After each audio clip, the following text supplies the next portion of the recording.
My topic is the integration or fusion of real and virtual spaces. I also talk about the Cyber-Urban Incubator.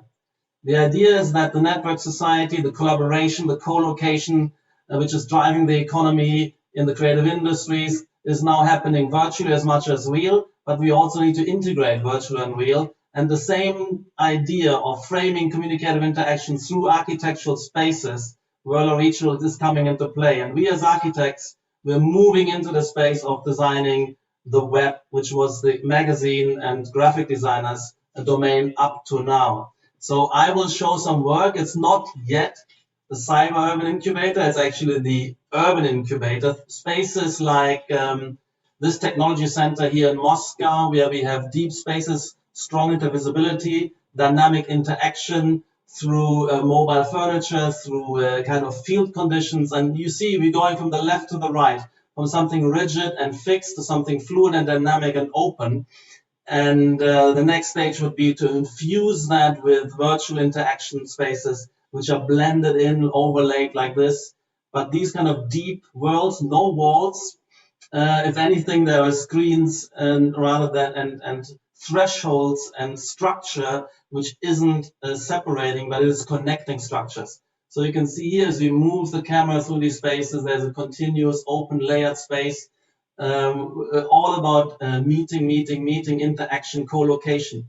And so we are actually, to know what we're doing here, we're simulating these interaction processes. So we are bringing the meaning, the social process into the model, and we have these differential agent models. And then we're populating our spaces with these and try out different arrangements of entrances, locations, furnishing patterns, and we're simulating this. And this means we're already using gaming AI, we're using VR to test out the interactions, bringing people into our spaces virtually. And now we're saying, let's make these real digital twins, which we can inhabit before we inhabit the building or in parallel, and we can expand the same spatial real language, the same project into the virtual domain, because our clients are all present virtually. They have their online presence, their online identities, which will be for their staff and for their customers and for their audience around the world, will become available. So this is a project in China, again, corporate headquarters with atria and bridges, all about networking. And we are simulating again the occupational processes. We have these agents, and again, we might in a similar way simulate avatars moving through. Some of our projects are quite extraordinary. Again, this is about opening up the tower, which is always about separating floor by floor, and on the floor, the core is a big obstacle. We take the core out and we're connecting up to the section to have, again, bridges, intervisibility, inter-awareness, communication. So that is our world, and that's the world we want to now fuse with the web. The web will be layered into these architectures.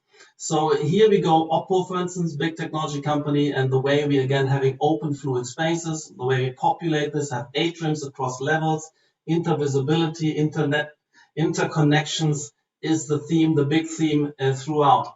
So these are some kind of iconic projects. They already kind of flying around the world on the web as symbols of these companies, and they can now be inhabited in the future very soon, and not only viewed on Instagram, they can be actually joined and entered into. So we're talking about creative, spontaneous environments. It's not only that they will be virtually available, but they will have interaction processes built in. So we have, for instance, we're building these models with roaming furniture, intersecting furniture, spontaneously intelligent, self-adjusting furniture. So you can see with the agent world is partitions, furnishings, and human agents in a kind of new symbiotic play. And again, we do that on an urban level, so we can activate urban spaces. And we, again, filling them with architectural agents, different furnishing configurations, and they are kind of hosting events.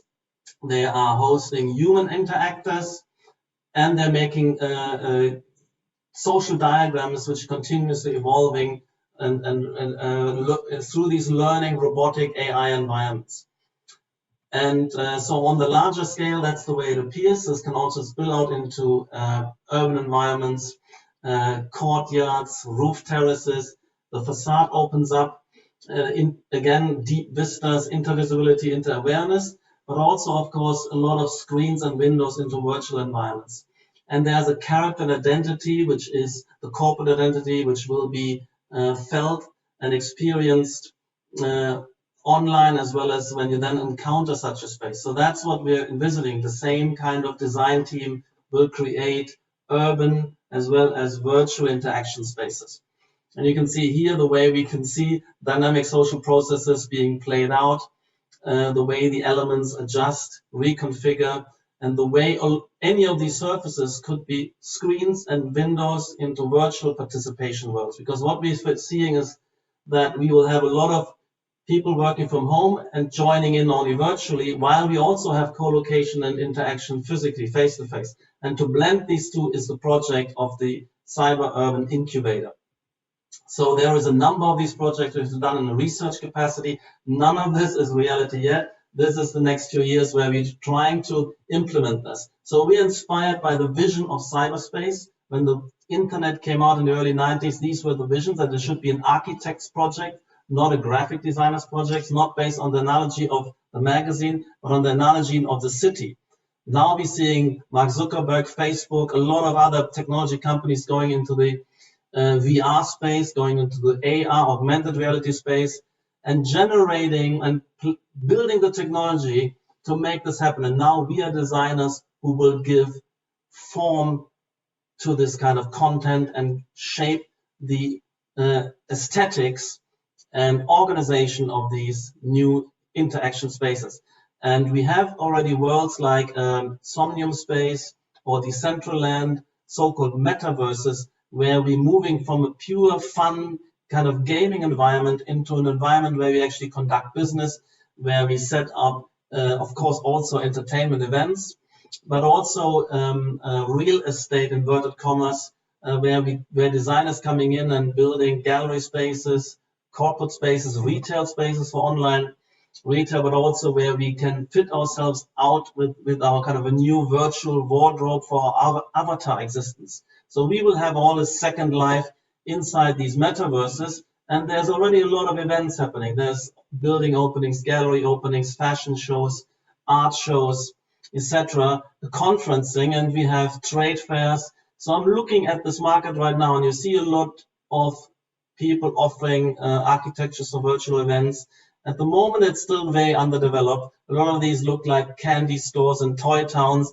High-end architecture hasn't joined that, but I think that's what we want to do now. We want to bring in our expertise and substitute for these kind of conferencing virtual venues with our real architecture. We're developing a number of incubator projects and corporate campuses in China at the moment, where we are offering to do what we have modeled and we have VR and becomes a digital twin inhabited ahead of time, and working with these projects and allowing tenants to come in into virtual spaces, events to take place ahead of the building construction already, and then in parallel, then continuing with it. So this is Tencent campus in Xi'an.